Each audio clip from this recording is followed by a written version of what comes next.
In today's video, we're going to be going over the winter again. This week, I've been on a cruise. We've started to talk about the fall. We've started to talk about the winter a little bit. I'm sure there's going to be a lot of people who think this is too early. Of course, we're only going over really the ENSO, so El Nino, La Nina, which we can always kind of get a good grasp of much further out than most other things. We're going over some of the historic stuff, some of the analog years, using the ENSO, using really some other interesting things that we're going to go over later. A little bit of model guidance, but I would take that with a grain of salt because that is something that gets a little hairy in the long range. So mostly the history is going to be your best tool when we're very, very far out.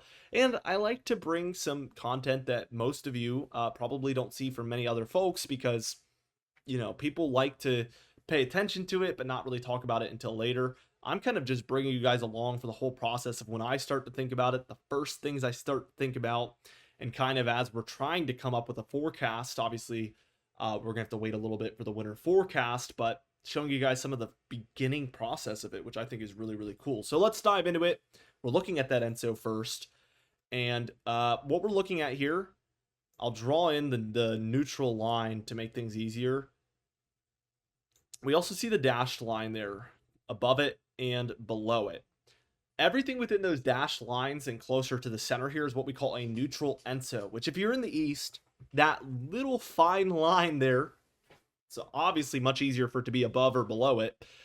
That fine line is the best potential ENSO you could hope for. A neutral ENSO typically brings some of our coldest and snowiest winters. Not every time, but it is a really good indicator of that.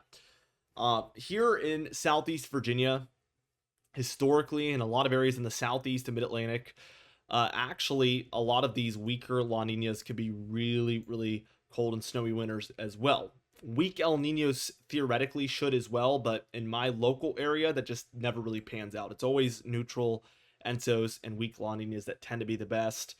Another thing to note, I'm kind of just going over everything with you guys right now, but in El Ninos, we see a lot more nor'easters. We do see them in La Ninas, but you're going to see a lot of repetitive nor'easters in El Ninos constant.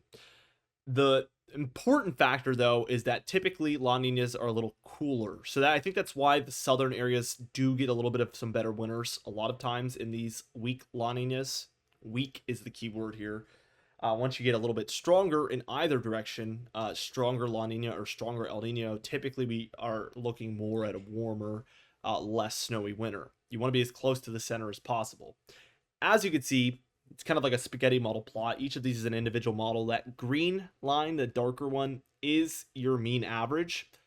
And that mean average is leaning towards a weak La Nina, but it is within the neutral ENSO. I think this is the perfect outlook, really, if you're hoping for a cold and snowy winter, if I'm being honest. DJF down here at the bottom, by the way, is your winter time. If you're curious, SON there, right here, I'll kind of dash it in. That's your fall. This one is your winter. So we can see pretty similar outlook for both. Just a really, really weak La Nina or neutral ENSO is the more likely outcome here, which is just, again, perfection. We will keep you guys up to date with this through the year. If any changes occur, we'll try to make at least like one winter thoughts video sort of every month to kind of update you guys on how this is progressing. I love to do that. Let's move into some of the model guidance. Again, take it with a grain of salt. And for some reason we're here in June, so let's move this forward towards December. This is your CANSIPS model, one of the only ones that goes out far enough, and it is not known for being the best. So again, really take it with a grain of salt. December, this model does pop up with some cool air moving down in for a lot of the north central and northeast. There is this kind of southeast ridge that's putting up a fight on this model for the southeast and deep south. We get this kind of battle going on. Certainly, this is very subject to change. Probably next month's outlook will look a little different. So, let alone like, 6 outlooks from now. So keep that in mind. Actually, we need to move forward towards January, and we do see the cold start to win out even more. It's putting up a better fight, but we still have this southeast ridge just kind of hanging out there over the southeast. Really, really repetitive. We've seen this in recent winters, not last winter, but we have seen that, and hopefully that doesn't become a bigger trend there. because February looks a lot of the same. Precipitation looks very La Nina-like. Let's dive into the December time frame here, and we do see wetter for this area. So maybe not nor'easters, but kind of like some southern sliders turning into Miller B nor'easters, which a Miller B nor'easter is a nor'easter that moves offshore halfway up the east coast, and you can see that track would be somewhere near my neck of the woods moving up. This would likely bring mixed precipitation, if not just total rain for these southern areas. Sometimes you can get some snowfall in the deeper south areas in this type of storm track. Again, I'm kind of diving into it as if it's like gospel, but this is really something you should take with a grain of salt for now. January, we see a lot more activity just all around for these northern areas. Maybe clippers becoming a little bit more common here. Storms moving from Canada down and then back up. And then for February, a lot of the same. So maybe some more inland storms being a common track this upcoming winter.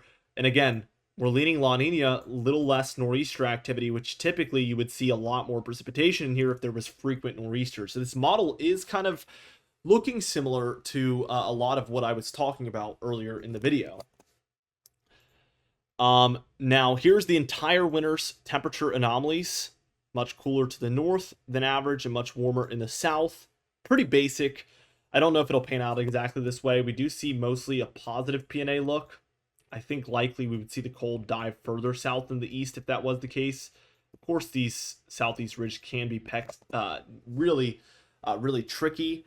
They can be a nuisance, and certainly it's a possibility. Let's take a look at the precipitation here. We do see much drier conditions for the entire winter. Southeast areas, deep south. Also the west there. We do see above average precipitation for a lot of the north central states, Ohio Valley, Great Lakes, into the northeast as well there. Very interesting. And to kind of bring it all together, we're even going to dive into our analogs here. So let's take a look at the December to February timeframe of 2014. We talked about this in a previous video very recently, but a lot of times when we see a cold winter, like we saw last winter, they don't come as a single cold winter. Typically, they come in duos throughout history, especially recent history. Let's call it the last 30, 40 years, something like that. And this is the first winter, 2014 would this be? Yeah, this would be 2013 to 2014. So 2014 there is the final month. We did see a little bit of a positive P&A there. Much cooler conditions. This is probably the coldest winter in recent memory. 2013 to 2014. So we saw severe cold there in the east for that winter. And the winter that followed it was the winter of 2014 to 2015, which, as you can see, was not so bad itself. We saw much warmer conditions for this entire positive P&A area. This is the year that warm blob became a popular term. So we saw just like really, really warm oceans there off the west coast, really warm air around. And this just forced the cold air to be like a cylinder here along the eastern states and eastern Canada, all the way up to Greenland. Just cold conditions for all of these regions.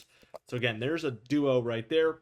And then more another recent one, we see the 2009 to 2010 winter here was cold in the east. DC saw a lot of snowfall in surrounding areas, saw multiple blizzards.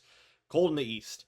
The winter that followed it was 2010 to 2011, and while it wasn't as cold, we did see a really cold winter still, and near normal to a little bit above normal temperatures there along the west. I think in both of these instances, the first winter was colder than the second one. Of course, we just came out of a really cold winter, so there is a good chance that this upcoming winter won't be as cold as last winter if we're taking this history into account. But still, history would tell us that this winter will likely be cooler than normal as opposed to warmer than normal. The ENSO definitely suggests that, and very, very early, again, take it with a grain of salt, indications from the models are also suggesting that there's a chance of colder conditions, especially in the northwest and north central, or northeast and north central. But I still think that likely it would dive further south than what those models are showing, with the west in mind. So with all that being said, I mean, we have really good indications as of now for cooler than normal conditions in the east. Again, all signs are pointing to that so far. It is very early though. And precipitation looks like decent. Again, not like repetitive nor'easters moving up the east coast over and over and over again, but the current indications are that there will be a lot of clipper systems, potentially some Miller Bs and Southern Sliders. Definitely could shape up to be a colder and snowy winter.